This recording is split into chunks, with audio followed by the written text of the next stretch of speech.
This is the State Farm postgame show. Back here in New York, where we welcome you now to the State Farm postgame show. Final score in Baltimore, the Chargers hang on to beat the Ravens 23-17. They advance now to the divisional round playoff next Sunday against the New England Patriots as we welcome you back inside of Studio 43. And again, the State Farm postgame show. A reminder, up next, the road to the Final Four continues here on CBS. It'll feature a Big Ten matchup between number 21 Indiana and second-ranked and undefeated Michigan. That comes your way next right here on CBS.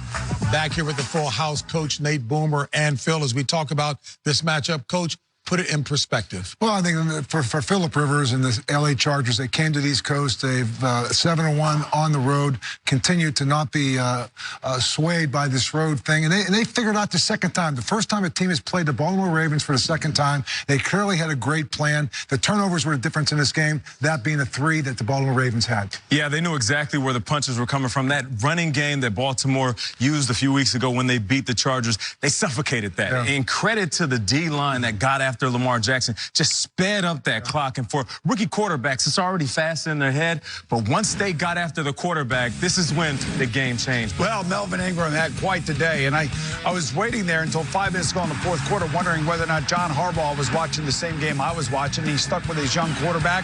And this is what his young quarterback had to deal with all day long. It was relentless pressure. They were trying to figure out ways to stop Ingram. They were changing their left tackles. They were moving guys all over the place. 7 tackles, 2 sacks, 2 quarterback hits, and 2 tackles for a loss. And with those names you just mentioned, Boomer, after the game, it was our Tracy Wolfson catching up with Phillip Rivers and Melvin Ingram. Well, they certainly made it interesting down the stretch there, but I want to start with you, Melvin, and this defense. What did you guys learn the first time around against the Ravens that you were able to do differently coming into this game? Just come out and play Simon football, play our game, man. We can't get out of whack. We just got to come out and play together. Well, what a tremendous job by the defense today, and we're just going to move on right away to New England, a completely different challenge, Phillip, with Tom Brady and Bill Belichick up in Foxborough. Yeah, I mean, gosh, we know the run they've had. It seems like forever. They're always in these games and games beyond, but it's like I told you yesterday. We found so many different ways to win. You know, the defense was unbelievable today, and we couldn't get in the end zone. We finally did, but with this team, we're going to fly back home, and then we're going to fly back out here for another 10 a.m. West Coast kick. We really don't care. What's the saying? Any squad, any place, we bought whatever. How we've gone all year long, and we'll be there next Sunday. Well, congratulations. Good luck. We'll see you there. Thanks. Thank you.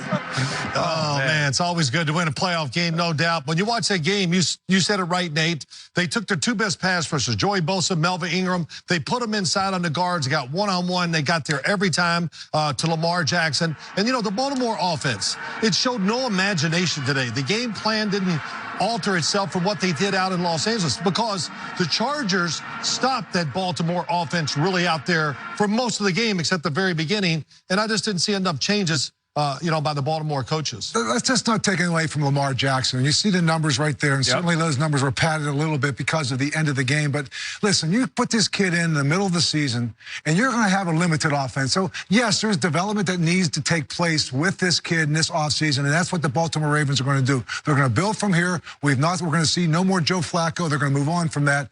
It'll be interesting to see how they recover from this game. And we need to bury the fact that they say he can't pass. In that fourth quarter, he proved that. Yes. Back with more here in New York with the State Farm postgame show after this.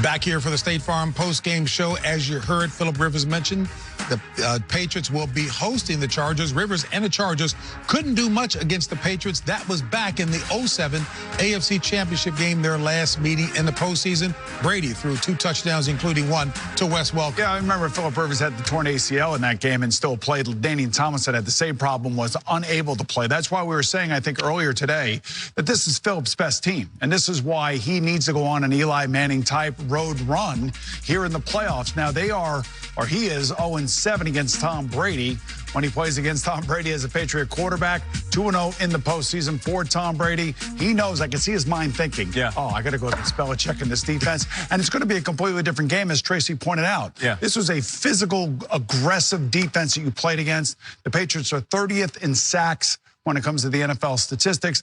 That's more of a mind game and a better secondary that they're going to be playing against this weekend in New England. And credit to the Chargers, credit to Anthony Lynn and getting his guys motivated. It seemed like they have passed every single test, but this is going to be the biggest test for Anthony Lynn, because you better believe that Belichick and that coaching staff, Josh McDaniels, they've been game planning for the Chargers for about a month now. So this is going to be one of the biggest tests that Anthony Lynn will face in his young head coaching career. And you look at the two AFC teams that were in the 5th and 6th spots, the wild card teams that came into this, and you know what? They're two of the hottest teams that entered into the playoffs. So it's not surprising to see Indianapolis and the LA Chargers moving on to the next round. It wouldn't be surprising to see either one of them, if not both of them, win the next round. Yeah, you know, nothing would surprise me. Phillip Rivers, 0-7 New England. I don't think he'll hear that much this week, will he? But, you know, but he's going up there. You said he's going against a team. The pass rush is not as good as what he saw today. They are a good defensive backfield for the New England. But the Chargers have good wide receivers. It's going to be a great matchup. And the State Farm postgame show will continue after this.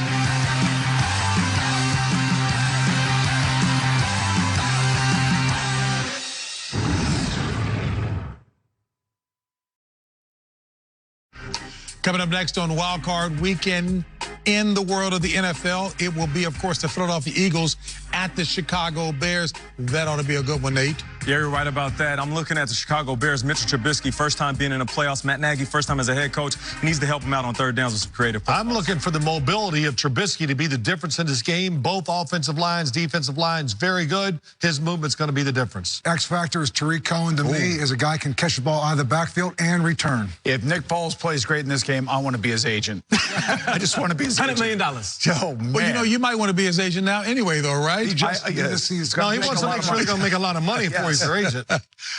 And we will switch gears and say, for those of you in Indiana and Michigan who are expecting to see the NCAA basketball game between Indiana and Michigan, folks, we're going to get you out to that matchup after this message from your local station. For the rest, it's available on CBSSports.com, and we'll get everyone else out to Ann Arbor as soon as our football coverage is done.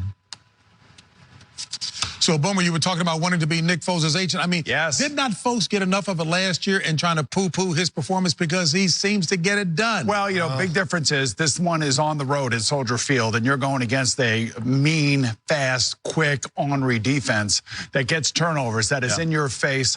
I don't necessarily know that the Eagles are as good as they were last year, and plus they're not playing this game at the Link. Yeah, and this is going to be a different offense, as we know. When Carson Wentz is there, he extends plays with his feet, and he's looking to be an athletic quarterback once he gets outside the pocket. Nick Foles, though, when the pocket collapses, he's going to deliver that ball. His chin is upfield. He wants to get the ball to his wide receivers. I still look at this Chicago team as probably one of the most balanced teams, along with New Orleans, in terms of the fact that they can play defense, they can run the ball, and like you said, Trubisky's feet can make a difference. Yeah, I love Chicago in this game. Nick Foles threw the ball 7 yards or shorter last week, 30 times.